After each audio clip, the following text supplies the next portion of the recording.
And all of a sudden, I'm on the biggest show in the fucking country, and I'm having these guys say, "Good work, kid. Like, you're believable. You're this, you're that." And it didn't even gas me up, because I was just like, thank you. Even though I can't see it in myself, thank you for acknowledging me. And I try to do that for people that I come across in this business. I don't do it willy-nilly, but when you see talent and the person can receive it, say it. And I believe that in totality about a life. And I try to behave that way. Filmmaker Magazine presents Back to One with Peter Rinaldi. Will Janowitz is an actor. I sat down with him in his home in New York City to talk about the work.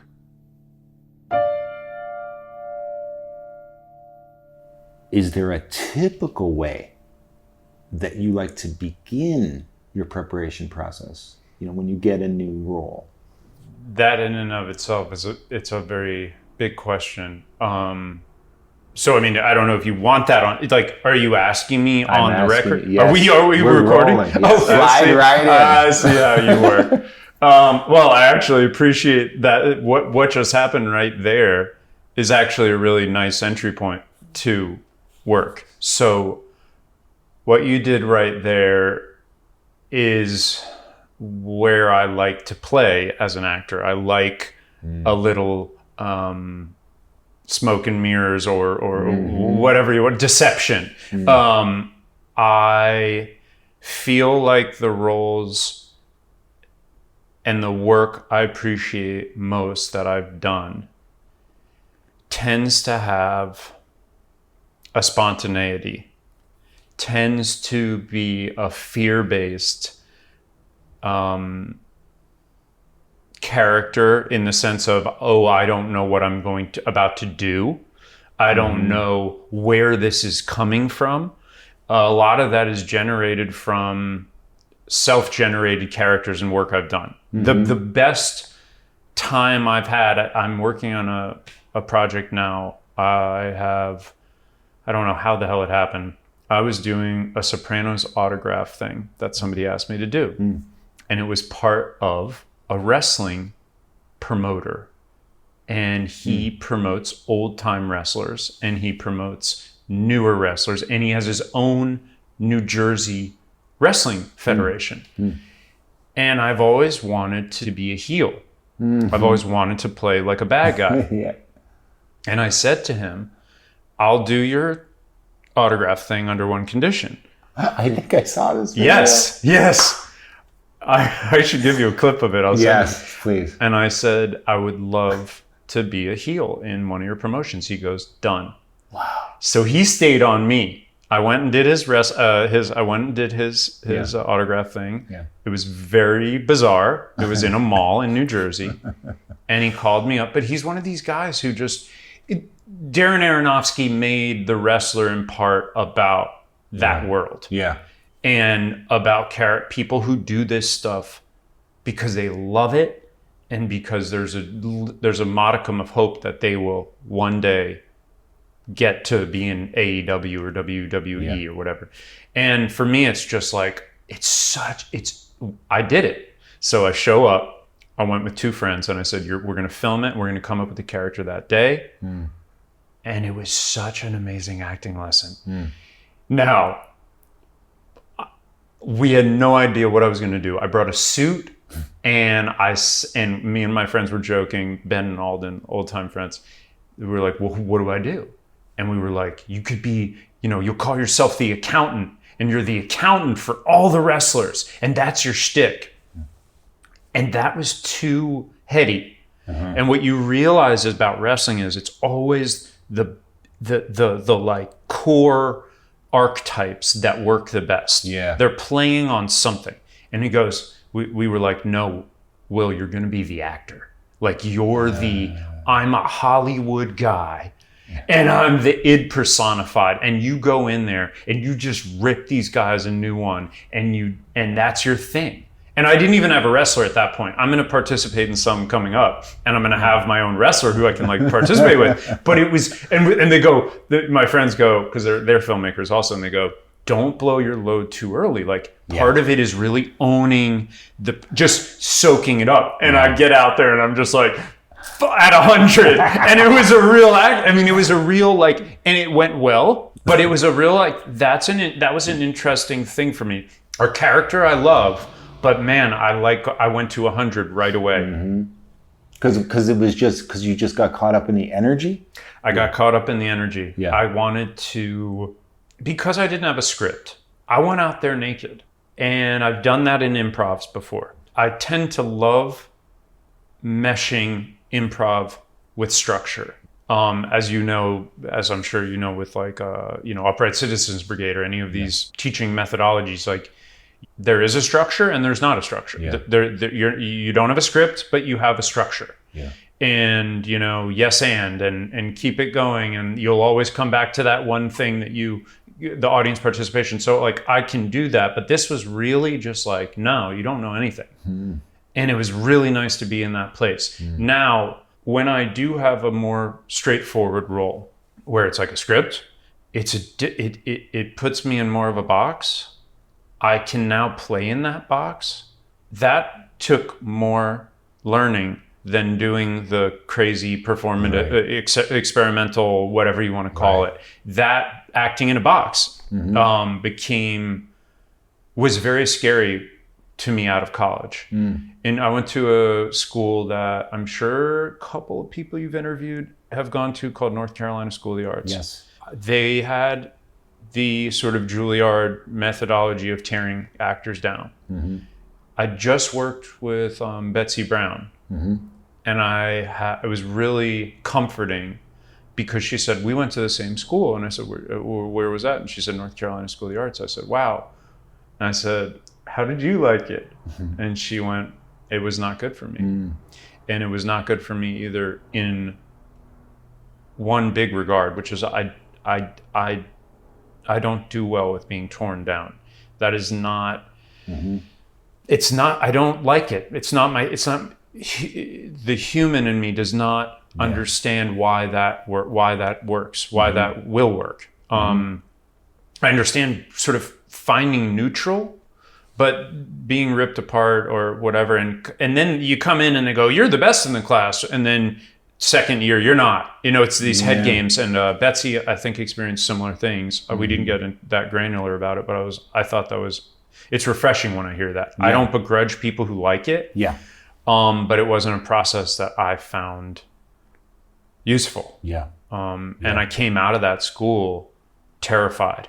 And it took me going into the darkness with, characters like the wrestling guy and all these things and creating my own work to find the confidence again. And I see that a lot. I see it with Betsy even. Yeah. Yeah. And she's a fantastic actress. Do you think that that's that because you guys, and maybe you're both this kind of actor where creativity is more, that bone is more there rather than the performative art, meaning, do you know what I mean? Like you are both, the creative side of acting is more advanced maybe than some other actors might be. And therefore that's what gets caught up in a problem with it, especially breaking down. Because if they're breaking you down and you're creative and you're like, well, what's going to be left? Totally. Right? If you're tearing this down. No, that's really astute.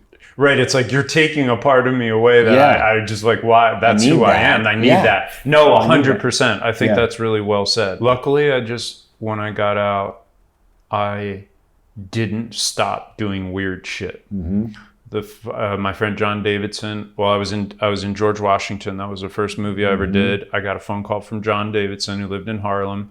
He's 2 years older, and he goes, we're going to rent a van. We're going to rent a truck. We're going to drive down to North Carolina, and we're going to be in this movie that this guy, David Gordon Green, who's in my class, is making. I had a house. The lights weren't on. I stayed in the house. We worked on like 100-degree days in the humidity with Paul Schneider, who I just hired for a movie as a producer. I'm like full circle. Who's one of my favorite actors of all time. Right. And did you know that this was going to be special when you were doing it? No. I just knew that we were shooting on 35 millimeter. Wow. Yeah. That this that's kid, big. yep, that this kid David Gordon Green had saved up money working in a doorknob factory. That's the tall tale, that's the tale. And there were these very sweet, very cool kids who were from North Carolina, who were the stars. And I just knew that there was some sort of alchemy there. And I just recently watched it on Criterion, and like there's so much about it I like, and there's like little things I'm like, oh, that's interesting. There's first time film kind of vibe. Yeah. But it was really, really beautiful experience, and also just kind of didn't know what was going on, which was a nice thing. Yeah. And David allows for a lot of improv on set. I was really impressed with how he worked with the kids, and the kids were very confident. He got the right people. And then Eddie Rouse, who I became friends with. And Eddie, rest in peace, was so special of an actor. And I just wish his career and his life could have kept going. But yeah. So then you come back to New York after that. Did that kind of inspire you to actually take this seriously?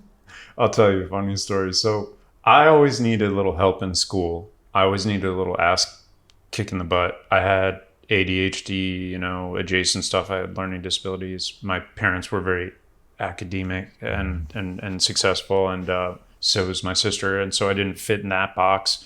So my mom would, I wanted to play professional baseball. I played at a pretty high level, but I got into a lot of acting schools. I had a really good teacher at school who pushed me to go for it. I danced in high school, and then I got into School of the Arts, went there. But all along, my mom was like, try this out, try it out. I would do extra work. And I was like, this ain't for me, but I dig these people. Like, it gave me my mom was like, you got to do it all. She was like, you're going to fucking show up, get paid whatever it was. You go dance at Studio 54 in this Studio 54 movie. You would go do this, go do that. And I was like, I hate this. But I also was like kindred spirits with these people. Yeah. The first audition and role I got was in a trauma movie. My mom goes, there's an audition for a horror movie at Trauma Studios in Hell's Kitchen. You should go. And she knew what it was. My mom was very a cinephile and a dramaturg and very, very smart. So she understood what it was. She didn't watch trauma movies, but she like got it. Yeah. She knew it was a B movie, like horror thing. Yeah. So, and probably thought it was probably perfect for an up and coming actor. Totally. But little did she know, she had no idea what had you ever been to the trauma offices? No. Okay. No. Well, you walk in, you walk up a tenement building, like 3, 4, 5 flights. You get in there, you go down a hall, and you open a door, and it's like Lloyd Kaufman is there, DVDs, VHS piled to the ceiling, scripts, doodads, everything. It looks like a Rube Goldberg machine in there. It's like fucking insane. Lloyd pops up. I'm like, knock, knock, knock. Lloyd pops up, and this guy named Keenan, who was this very handsome guy who became Lloyd's like guy. He became Lloyd's actor, best friend. He was around. And he was probably a huge trauma head. Yeah. So I walk in there, and they go, dude, they were like, welcome. Like, what are you here for? And I was like, I don't know. My mom sent me the backstage thing. She was like, they were like, okay, cool. We have this role for a retard. We need you to go outside and prepare your best retard. And I was like, is there a script? And they're like, no, just come up with whatever you can. Sorry, this isn't PC, but this straight up, word to God. Yeah. And I'm like, okay. I go outside and I like start just I probably called my mom. I don't think there were cell phones, but I was like, they want me to do a retard. So I'm like, okay, I'm gonna do this. I come up with some ridiculous thing. Yeah. I come inside. They sit down straight up, just 2 chairs, me and Lloyd and Keenan. And they're like, all right, go for it.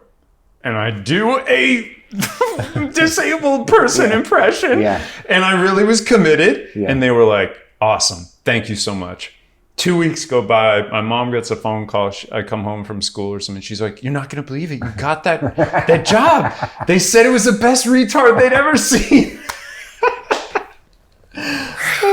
God. God. And then this is the kicker. I show up. My mom's like, you're going to go to Brooklyn. You got to go to, it was in these brownstones near Pratt, or they were shooting like a college scene. The movie was called Terra Firma, and it took place in college.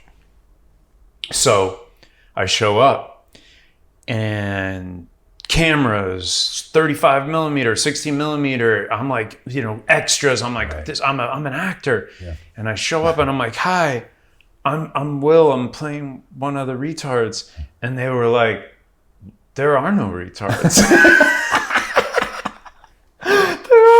Oh, I go, well, what am I doing? And they're like, well, you can be in the party scene just dancing. And I'm like, are you fucking kidding me? So my first movie is I might get credited somewhere else. That's either my first or second movie. And I remember going. It showed up on Netflix, and I went and found it, and I slowed it down. I was like, I swear to God, that's me. But that was pre-North Carolina. When I came back from North Carolina, I started doing PA work. I started doing a lot of different things. I did theater. I got an agent. Got an agent through friends of a friend. Got a manager, friends of a friend kind of thing. And pretty quickly started getting interest and man, interest means so much to an actor. And I think now we've entered this like weird era where you don't even get it. It's either you get the job or you don't. Yeah. And there's a lot of black hole stuff. And that's really tough. Yeah. I talked to Kevin Corrigan a little bit about, the process and but yeah, that used to be the trickle of excitement that you would get where it would like keep you going. Yeah.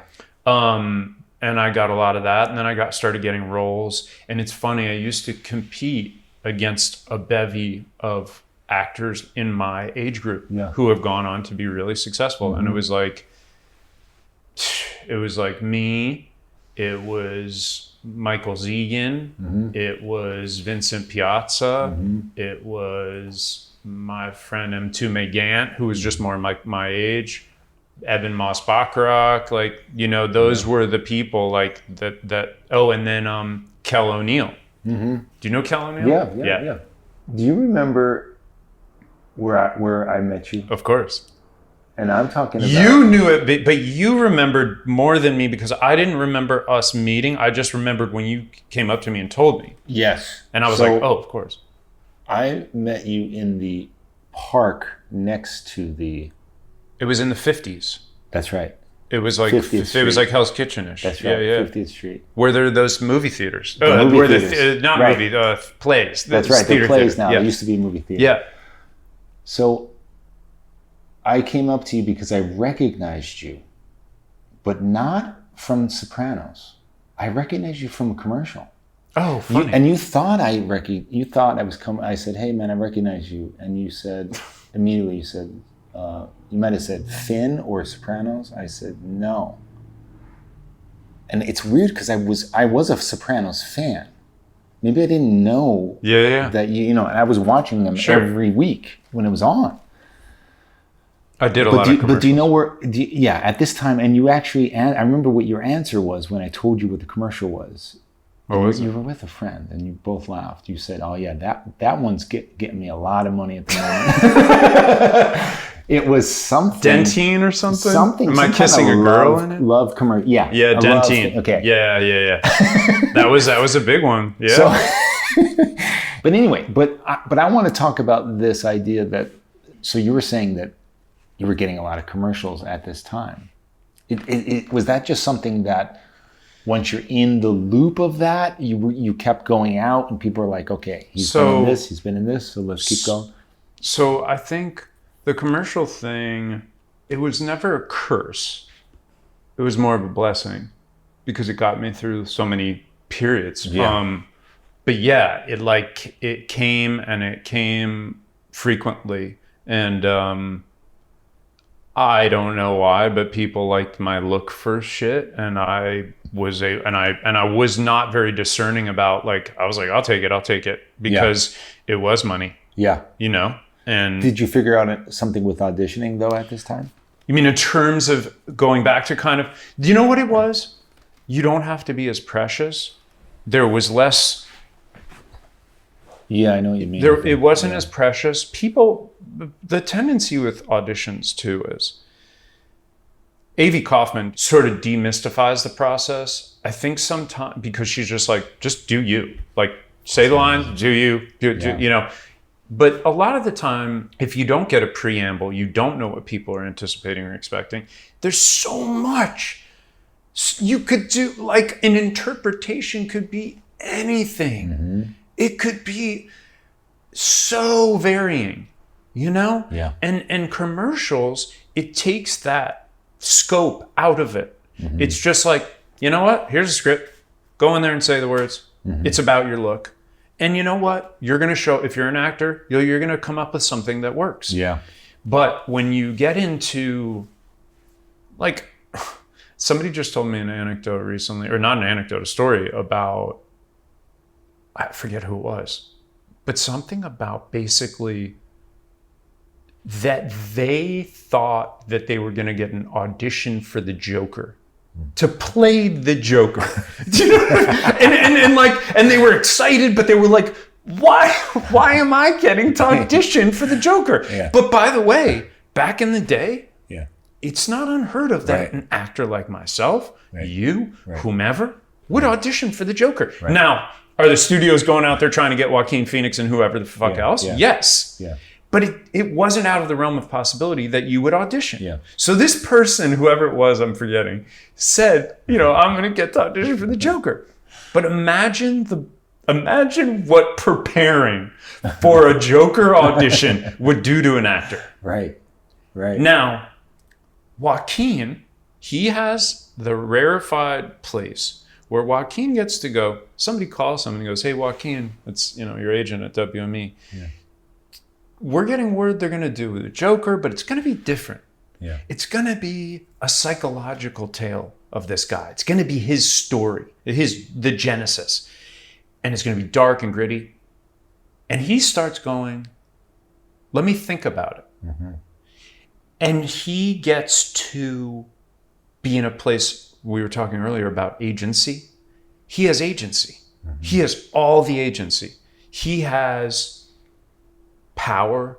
He has the luxury of time. Yeah. And that's huge. Yeah. That's power. So the question becomes, how do you as actors, we as actors, manifest that same energy and bring it into an audition? Right. And it's hard because sometimes you're trying to do what you think they want. Right. And sometimes you're doing what you think is the throwaway approach.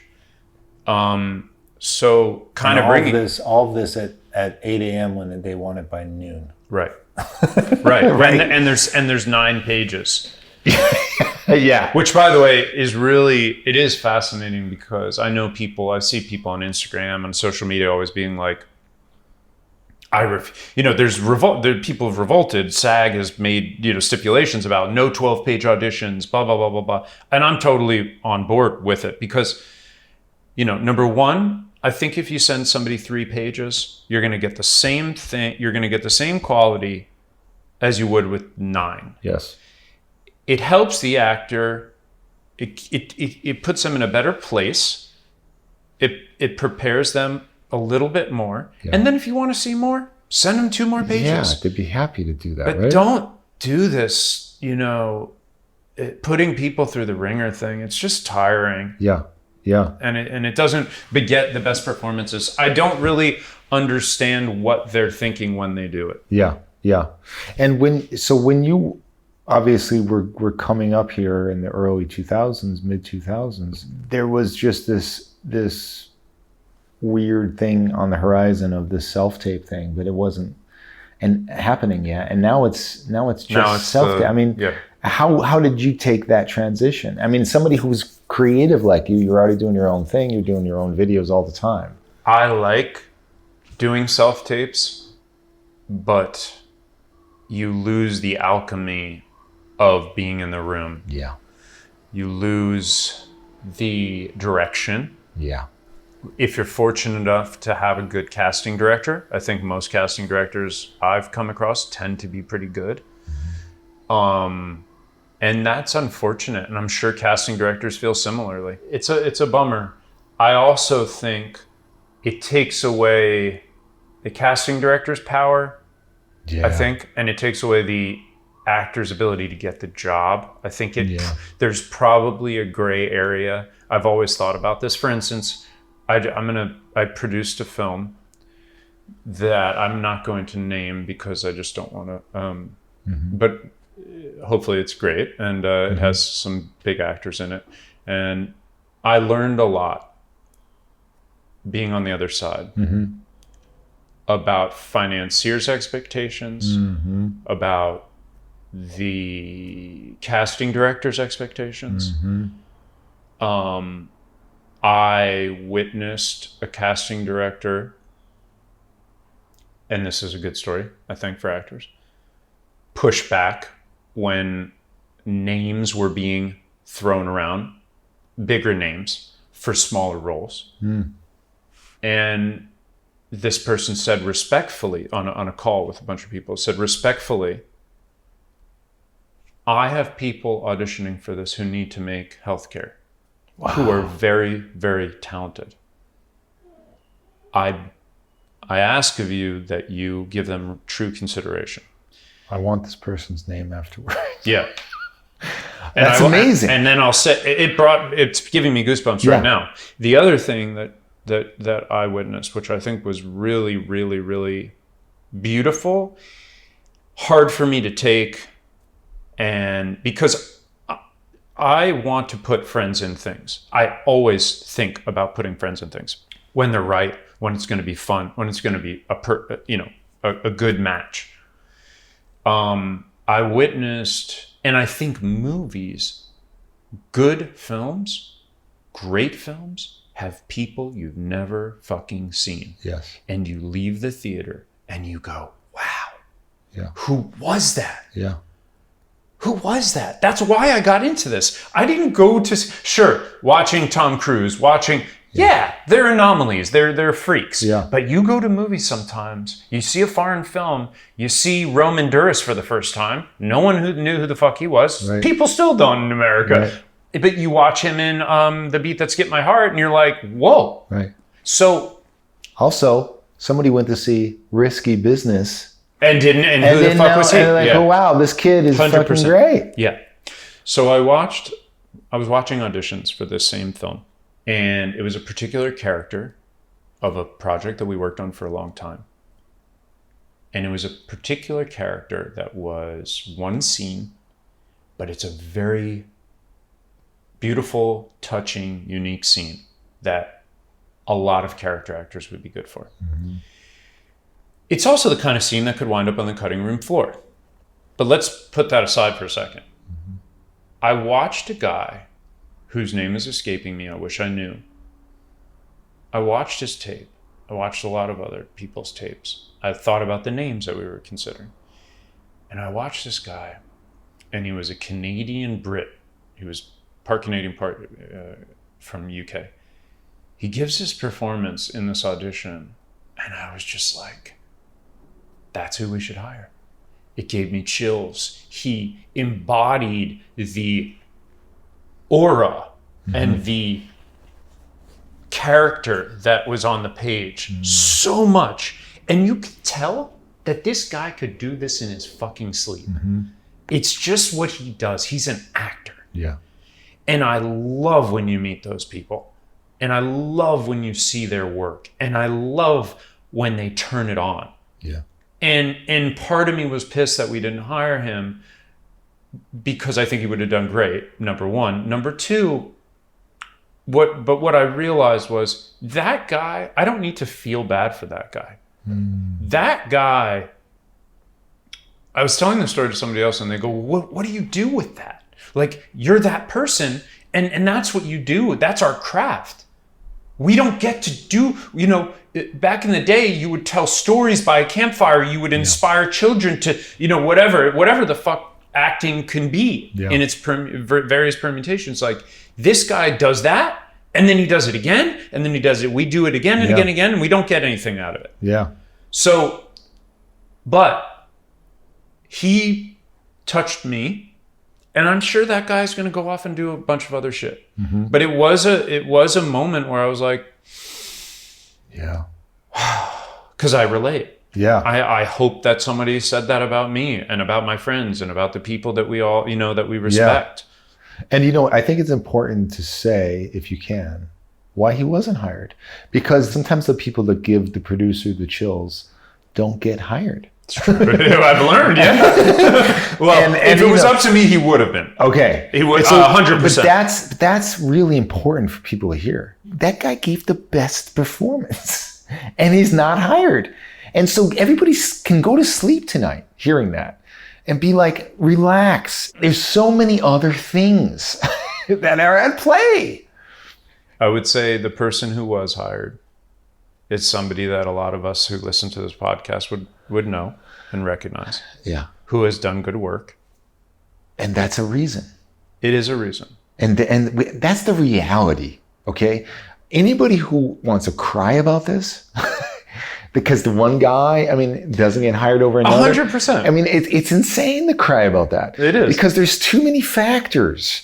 And that's not an illegitimate factor, okay? Because it's a business too. I understand. We're not just making a thing for our friends. I understand that. But my retort is, Yeah. as one of the producers of this project we won't name, it's more than likely that person who we did hire will wind up on the cutting room floor. Oh. And when you hire that said person who has some name value, it's just interesting. Mm-hmm. It's just something to note, both sides of it. So Right. yes, the actor who wants that job, who is the lesser name, and I think it's also interesting to think about as the person who is doing the favor as the name. Right. It is interesting. And by the way, it's probably been going on for years and years and years. And That's years. right. It is. That's right. It has. And unfortunately, it has to go on more now. Yes. Because of the nature of the business. Yes. And there isn't a way for things to survive oxygen wise without something like this. And even if they end up on the cutting room floor, it excited the investors a little bit. You're right? correct. Well, you would be a better financier than I would, I think. Yeah, I should, right?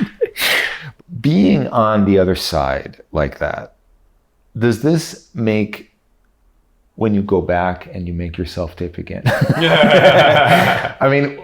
does this make it more depressing, or do you feel like you have the big A word more now, agency, because you understand it more, and you're not going to cry at rejection now because you've been on the other side? You know what I mean? Yeah. Or do you cry harder? I still love acting, so I always love working. Yeah. So taking that reasoning into account, I do it always bugs me when I think I'm right for something and I want it, and I don't get it. Sure. I think a lot of people do. I think some people just have better governors of their emotions on that. I've gotten roles. I know that people who have gone on to do big, huge things have wanted, and vice versa. So you have to keep that into account too. And there's always more. This too shall pass. Yeah. We will. Not hopefully, something will always come up. Yeah. And that's kind of the cool thing about this business, especially if you stay in it long enough. Yes. So where were you in this game when the Sopranos audition came? At this time, Sopranos wasn't this. It was going into the 4th season. I get an audition for the boyfriend of Meadow Soprano. I have no idea what this show is. I don't know what the fucking show is. I don't know Anything. It started when I was in college. Yeah. I left college after 2 years. I come back. I'm living with my parents. Yeah. My mom, probably got faxed to me. Yeah. I remember the size, or I went to my agency. You'd pick it up from like a bin, and I'd come home and I'd be like excited. It was cool. It was like a package. Yeah. And you'd open it up. It was a dossier, like a fucking CIA agent. And your mission, if you choose to accept it, is to audition for Fin de Trolio. Yeah. And I go in. And were you like, okay, HBO though? I was That's like HBO because I think I watched I grew up watching Fraggle Rock. Yeah. But like outside of Dream that, On. Yeah. Or Sexy Shit at Night. Yeah. There's some like sexy shit. Yeah. But like, yeah. So my mom goes, Mom, what's up with this show, Sopranos? And she's like, sit the fuck down. And she told me everything about it. She kind of gave me a Cliff Notes. Yeah. Which was super helpful because I couldn't even watch the show because there was no DVR, no rewind. And it's very good I didn't watch the show. And I didn't really care, but my mom got me all hyped on it. Just enough hype to be just enough to be excited. Yeah. Yes. Okay, I'm going to take it seriously. Yeah. And my mom sat on the couch. I stood up, or I sat in a chair, and she was my acting coach for that one. And she was like, no, he'd be very nervous around these people. He doesn't know. See, if she didn't tell you that, you may not have taken that, right? Well, so first audition was for Georgianne Walken, who is Christopher Walken's wife. She's the legendary casting director of The Sopranos. Right. Meredith Tucker worked with her. And I went in for Georgianne, and she liked me. And I did exactly what my mom and I had prepared. She goes, you're going to get a call back. She goes, but you're going to come back for the best friend. And the one note I have is don't look at David Chase in the face. Wow. Don't look at any of them in the face. Look over their heads. So I said, sure. So I show up. Such a weird thing to say. She was basically don't interact. It was sort of just like don't, which is classic. Yeah. I take the 7 train to Long Island City. I show up at Silver Cup Studios, and there are like 100 kids there, all for that scene that I was auditioning for. Wow. And a lot of people I knew, a lot of people I didn't. Uh-huh. I was like, this is not going to go well. Yeah. I ran into a girl who I knew named Sprague. We had a cigarette outside. I walk in. I go in for the boyfriend. They go, stay outside, don't leave yet. I go in for the friend. Oh, yeah. Stay outside, don't leave. I said, okay. They come back out. They said, we want you to read for the original thing you came, the boyfriend. I said, sure. So I come in, I do it, I leave. I forgot about it. 2 weeks later, I called my manager and I was like, hey, whatever happened? Or a week later, whatever happened to that Sopranos thing? And he was like, you didn't get the call? Oh, God. You got it. And I was just like, you're so young. I was like 22, 23. There was no social media. There's no Instagram. Yeah. I'm this dumb idiot kid. Yeah. And I'm like, what? And it was really intense. It was really wild. It was really scary. It was really beautiful. I showed up for work my first day, and you walk in and it's like this cathedral of sets, which I had never been around. I'd been in one Law and Order, and the vibe is cool. There's all this Italian machismo mafioso shit going on that like I grew up slightly adjacent to with my like, shady Jewish relatives, but like nothing like this. Yeah. There were cops with guns. There were the secret security because at that point the Sopranos had caught and got wind of like, the mob, and people would call and be like this, And my first day was having dinner with the Soprano family. And I think if I had watched the show, I would have freaked out. Yeah. But because I didn't watch it, I didn't even know what Jim looked like. I didn't know what Edie looked like. I didn't know but I had some real like out of body experiences on that day where I was like, oh, whoa, I am sitting down. Imagine coming on to like Three's Company. Yeah. Or like All in the Family. Or All in the Family. You know what I mean? Like, oh Yeah. my God. Yeah. So I just sat across from them and I'm like, use it. Yeah. That was the one thing that Thank God, day. right? You could use Yes. it. It worked. Yes. I was just like, use the fear. Like, Yeah. just, it's okay. You're nervous. Fine. Just use it. And they were very welcoming. I was going to ask if they were. It seems Extremely like they would be welcoming. from what you hear. Yeah.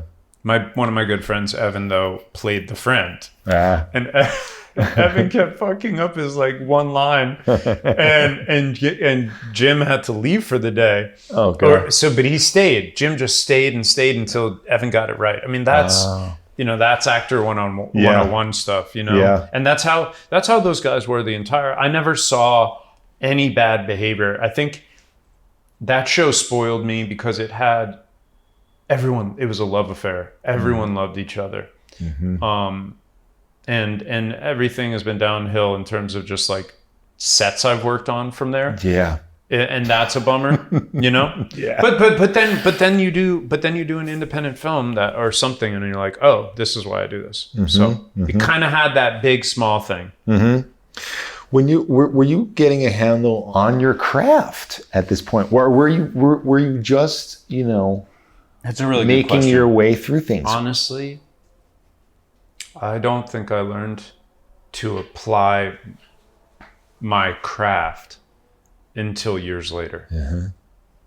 I think it's funny, and I don't say this in remotely a braggadocious way because I'm not that person, but I would get compliments from the bigger actors on that show. Jim, Michael Imperioli, people that I respected. Yeah. And I don't mean they were coming to me, you got the greatest gift of ever, but just the kind of thing that gives a kid, it was what I needed. Yeah. Remember how I said Yeah. I lost it? Yeah. I didn't fucking know who I was Yeah. as an actor at that point. I did and I didn't. The school had ripped me apart. And all of a sudden I'm on the biggest show in the fucking country. Yeah. And I'm having these guys say, good work, kid. Like, you're believable. You're this, you're that. And it didn't even gas me up because I was just like, thank you. Thank you for, even though I can't see it in myself, thank you for acknowledging me. And I try to do that for people that I come across in this business. I don't do it willy-nilly. I don't do it blow smoke under somebody's ass who I think isn't talented. Yeah. But when you see talent and the person can receive it, say it. Yeah. And I believe that in totality about a life.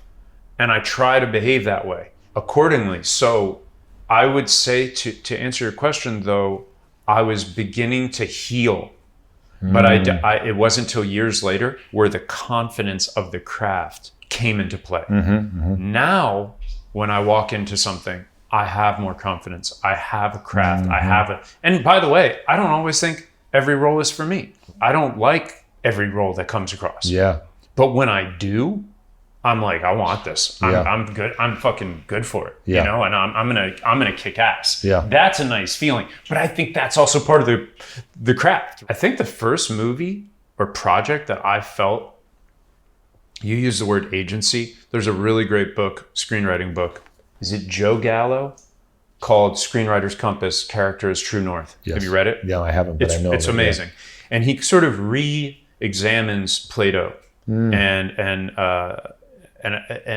Aristotle about agency, his description of agency. And it's really interesting that you bring it up because I was just talking about that book. But I felt agency in a small independent film called H that we did that went to Sundance. And it was the first movie where I was like, oh, this is owning your work, your character in a calm, confident way in front of the lens, in that box. And you can kind of What was it? What was it about it? I think it was the directors, Rania, Atea, and Daniel Garcia, who have made a couple of other really great films. They did not direct a lot in terms of acting, but they had an energy and a presence that I felt held. I felt confident. I felt like I knew who this character was. I felt like I could really do anything. Would somebody watching see that? Maybe not, maybe. I don't know. But for me, it clicked. Where I was like, oh, people say make love to the camera sometimes. I never understood that until I did that, where I was like, oh, like there is a relationship. You're not just ignoring it. Right.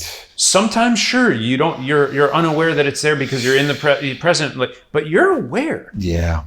Yeah. And it's that fine line between it being a obstacle and it being like kind of this friendly character there. And I think that there's a lot about the watcher and this third party in what we do, where we're doing shit in front of people. We're not in here doing a play for nobody because we want to, and yeah, sure, sometimes rehearsal's cool and you find stuff. Actually, going back to your question, Alice Spivak was the first acting coach, rest in peace, where I understood the process. What made you work with her? Vincent Piazza. Vincent said, I have an acting teacher that I like. Said it's a variety of different actors. It's a variety of talent levels. And I said, I don't care. I wanted something at that point. And Vince and I are funny because we have the exact same birthday. And I trust him. And he said, come. And I went. It's really looking at text and breaking it down extremely slowly and methodically. Not methodical in the sense that it gets heady, but breaking down text beat by beat, ascribing beats to the text. You're looking at words, you're saying the words to the other person. They're looking at the words, they're saying them. At first, you're not putting any affectation on it. Yes. You're just starting to start the relationship between the words and the person. And for the first time, it took the anxiety of being right, of being perfect, of figuring it out, because there's an audition, because there's this thing, there's this. And just me and you sitting here and experiencing each other, saying the words. Sure, the words will come. Sure, the scene will show up. But me and Peter will get to experience each other. Yeah. And I was huge. My mind was blown. I'm like, wait, I actually have a relationship with the fucking person that I'm doing this with. And it's funny, how many years did you do this before that? Before you came back? It's insane. And you were getting paid. Yes. and I was doing a scene with this girl who is lovely and funny, and her name's escaping me, but we did Glass Menagerie or something. And we were doing the scene, and we get done. And I realized when I was doing the scene with her, I was looking in her eyes, and I was like, wow, I have trouble looking at people's eyes. This work helped me look in someone's eyes, not feel afraid, not feel concerned about the intimacy. Right. What, is it sexual, nonsense, whatever, and just be. That's huge in and of itself, right? Huge. Yeah. And confidence with your eyes. Talk about film acting, or confidence, relaxation, being in front of the camera. It was a real eye opener. So her work totally helped me. It's funny going back to Rania and Daniel on that film H. When we were on the phone, I was in LA. I don't remember why, but we had a first call, and I was going to fly back to New York, and they said, so Will. They were talking to me about the character in the film. They said, we don't get in your face and direct a lot, but what's your process? And I went, guys, I don't know how to answer that question. Yeah. Yeah. And to this day, you say, what's your I can't answer that question. Yeah. Now, it's nice of them to ask, though, right? It is. Yeah. It is. It is a weird question that kind of puts me on my heels a little and kind of gets me a little Yeah. But that's not how I work. Yeah. And when I hear when I hear actors who have this sort of either it's a veil of confidence or it's a way of talking about the work, Yeah. But then I watch. But then you go and produce a movie. Yeah. And even the stars have their own unique way of processing the process. You've always been making things, writing things, but were you always writing feature scripts? No. So is Bang Bang one of your first feature scripts? It's one of my first feature scripts. Oh, and so were you intending to make this or to see if anybody wanted to make it, or when you sat down to do it, what was it? Just some kind of idea that had to come out? It was twofold. So I wanted to write something that I thought would have a better chance at getting made. Yeah. One. Two, it was, and then this is not in no particular order. I wanted to write something that was like a character that was sort of a throwback that I could steep myself in, that would talk a lot, and that was about a subject matter that's like close to me, that I know a lot about, which happens to be boxing. That was a little bit outside of the realm of what people know about the thing we're going to be watching. Yeah. So that there was some granular stuff that like I was exploring that might not be something that people are aware of. Like Raging Bull is about, LaMotta, and like, but most people probably are like, oh, it's just a movie. I don't know if they kind of like pull from the real character or not. But in Bang Bang, I was looking at characters. There's a really good documentary. It's very sad. It's a very DIY YouTube documentary called After the Last Bell, about people who don't make a lot of money in the ring, who suffer from dementia, pugilistic dementia, Parkinson's. And it's very, very haunting and sad. And I wanted to have that breathe some life into the project without spoiling the film. So that was sort of a North Star. Also, my father, it wasn't until I was like 13, 14, I discovered my dad had a brother who was heavily disabled and only lived till I think 7 years old. That played into my thinking about this. I think subconsciously, I've always been aware of that and how my dad handles it, and how I handled it as a kid. And I wanted to tell a story about someone who goes the wrong way to get to the right answer. Yeah. That was kind of the North Star. Yeah. And I was like, I know I'm exploring something that has been, I know there's boxing movies. I know that there are tried and true tropes and archetypes. But what I'm going to do is try to like subvert some of those. And do it the best I can. And so I wrote 50 pages. My friend Jesse said, I might have an investor or somebody to direct it. Would you meet with them after they read the first 50 pages? Very unorthodox. I said, sure. They read the first 50 pages. They wanted to meet. They said, where's it going? I said, this is what I want to do. They said, we like it. Well, I think they said, if you finish it, we'll pay you. Or it was vice versa. They paid me to finish it. And they optioned it, and they tried to make it. We got James Caan attached. We got Danny Glover attached. It was too big of a film. We couldn't get the budget. And James Caan was old and got sick and passed away, sadly. So we jettisoned that. Years went by, and another director who had access to money, Vincent Grishaw, who's had a film at Sundance, who's had a couple films at South by Southwest, he came to the table with money. He was a boxer, understands the sport very, very well, and he said, I love the script, I want to make some tweaks, and I want to make it this summer. So in a matter of less than 6 months, we went into production. And we made it, and we got Tim Blake Nelson to star in it, and Kevin Corrigan, who you know nothing about.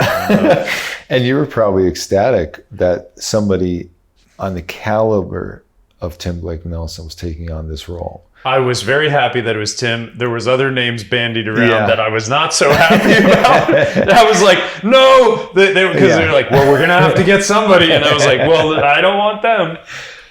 But we also have to say that I'm sure Tim Blake Nelson was very happy with this script, sinking his teeth into this. And then the ending, too, which I love. Thank you. Is just like another thing to do too when you get there. But I love movies where you have every right to hate the person, but you love them. And I think that's what actors really Want are to do? looking for. Yeah, because there's that extra thing that they get to challenge. We really do. We do love that. And it's funny, though. It's funny. When you write something of this ilk, you get the people. I actually feel like universally most people, when they read the script, like the character. But there are people, when you show something like this, where they're like, he's not likable. But it's funny because, like, I don't care. Like, I don't look at stuff going, oh, is he likable? Yeah. As long as by the end, I understand hubris. I understand something about them that's different. You just said the right word. If you understand them. Totally. Right? You don't. But Doesn't matter. Doesn't that's matter. Right. If you don't understand them and you don't like them, then I don't know. Like, Agreed. There are some movies that Agreed. get made like that. I'm like, I'm out.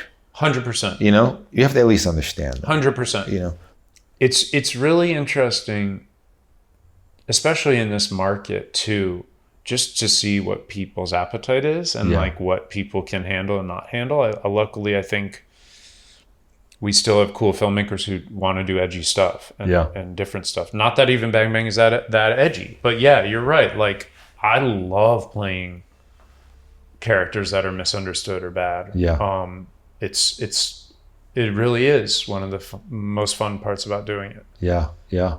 So now, I mean, you are dipping in all aspects of the game here, by writing, by producing, by making things, by acting. I mean, is your ideal role going to come out of what you write? I think twofold. I think there's a role out there that will come to me that I'm right for.